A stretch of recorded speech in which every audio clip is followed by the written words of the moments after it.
Hello, my name is Ultraman ZX, and I hope to be a Halo channel that you guys will frequent, whenever I do uploads and the such. Since I don't have the skills to do a breakdown on the new Halo Wars 2 trailer, I hope to regale you all with a personal tale of my history with Halo. Halo is a franchise that has been with me for a long time, ever since I've really been conscious, really. Not because my parents played it or anything, but I got into the series myself. It's been wonderful, especially seeing the community grow, especially after the shortage post Reach and Halo 4. So I thought I'd add my own 2 cents onto the little community, quote unquote, that is the Halo community online. So, the year is 2007. I'm around 6, maybe 7 years old. It's far before the release of Halo 3. At this time, I have an original Xbox, a copy of Halo 2 that I've been oh so lucky to inherit from an aunt that recently moved to California. However, I was a lonely child. I didn't have that much friends, so I would relish the opportunity to play with some of the neighboring kids. This was, of course, before Xbox Live was a wireless service, and, well, let's just say little 6 or 7-year-old me wasn't exactly all that good with wires and computers. So, my friend, who I will call L, for both the fact that it's an initial of his name and the fact that he made me get the L, the biggest L of my early life. So, his brothers would come over to play Halo 2 with me. Several times. Just normal split screen. Yeah, that thing that we kind of need back in the series. And we would have fun. However, one day he brings over his copy of Halo CE. Me being very stupid at the time, he was able to convince me that Halo CE was Halo Zero, a whole game that no one has ever played, but he'll let me borrow it if I just let him borrow my Halo 2. Since all I've really been doing with this game was just trying to beat the campaign on Heroic, don't ask why, my brother, needless to say, I wasn't getting too far. The novice abilities of a 6-year-old is not exactly the best for a heroic run, especially on the hardest game in the franchise. Oh boy, luckily I didn't try Legendary. So I let L borrow my Halo 2 in exchange for his Halo CE. I played the multiplayer matches a couple times, and it's fun. It was fun. Halo CE is a great experience. However, I was missing the action of Halo 2.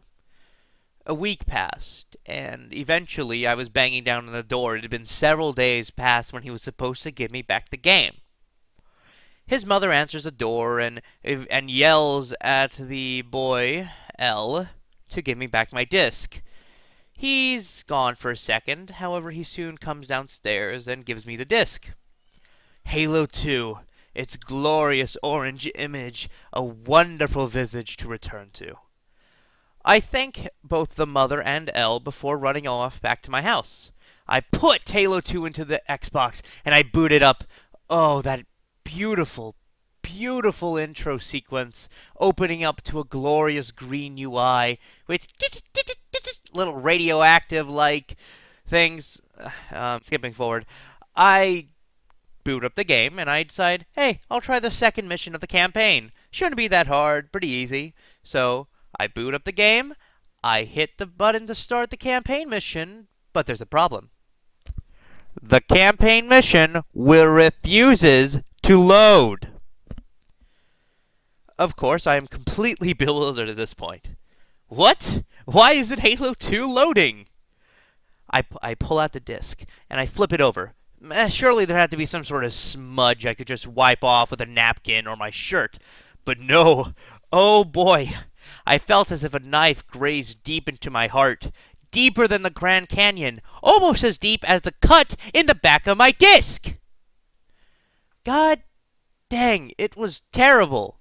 It was like those scratches that you'd get on the back of Xbox 360 discs after your your Xbox decides to pull a full retard and just go and it just cuts that hole into your disc. Yeah, the difference is that I'm pretty sure that L intentionally did that. Because here's the thing: while L was stupid, is my anger now seeming pretty justified at him? Very stupid of a boy. He was also very, very vindictive, and I don't know what I had done at that point. He was much older than me and held so much more power than me. He could beat me up in a fight if he wanted to. I don't know what I did to him, but he did this to me. And it was a real big disrespect. Of course, I didn't suspect that Lyncho intentionally do anything wrong until now. Hell of a lot of good that's going to do, especially since I moved from that house. So, for several years, I hadn't been able to play Halo 2. One day, though, I got an Xbox 360 and eventually Halo 3. A lovely day that was, but that's a story for another time. So, years go by, and it's around 2013. I met a new friend. Let's call him Z. Z was a very nice guy. Like, he was a bit odd at times, but he was oddly nice, and that was perfectly fine with me. One day, we're going over to his house to play Modern Warfare 3. I probably got the year wrong, but I don't really care for Call of Duty, so if you want to be that guy, you can correct me in the comment section and go, yeah, your later part of your story is completely wrong. Modern Warfare 3 came out in this year. Yeah, hey, you're right. I'll concede if you just push it down there. I'm not going to do the research on that. It's a personal story. I'm not writing a thesis for college. So, we open up his game disc, and then I realize he not only has one copy of Halo 2, but two copies of Halo 2 in pristine condition. I go to him and I go, "Hey, Z, are you using this?" He goes to me and he goes, not really. I just play more Call of Duty and Burnout these days." And I'm like, "Can I have it? Can I have it?" And he's like, yeah, it's perfectly fine. Go for it. I did a spit take, because this was Halo 2. A game that was played even during Halo 3's run, and before Halo Reaches. A game that was so popular that it was the longest played game on the last day of Xbox Live.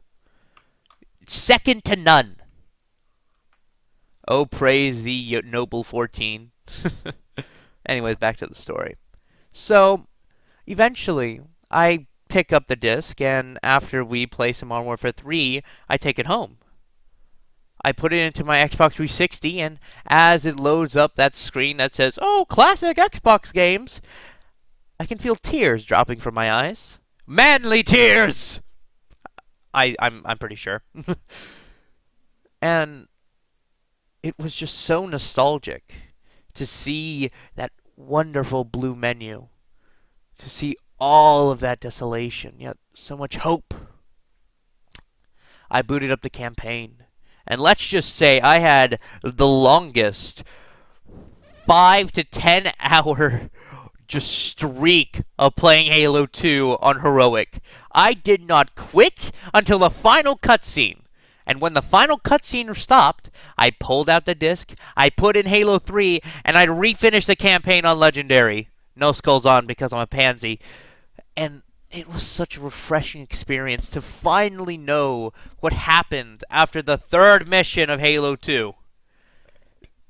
I think that any disappointment that may have been brought on by the ending, which was highly controversial at the time, before Halo 3 came out, because it just fades to black, even though, like Actman says, I will probably link down his video in the description below, he talks about how Halo 2's ending was deserved, and playing the game again, yeah, it was well deserved. It was a finely crafted game. Were there problems? Were there issues? Yes, nothing is perfect.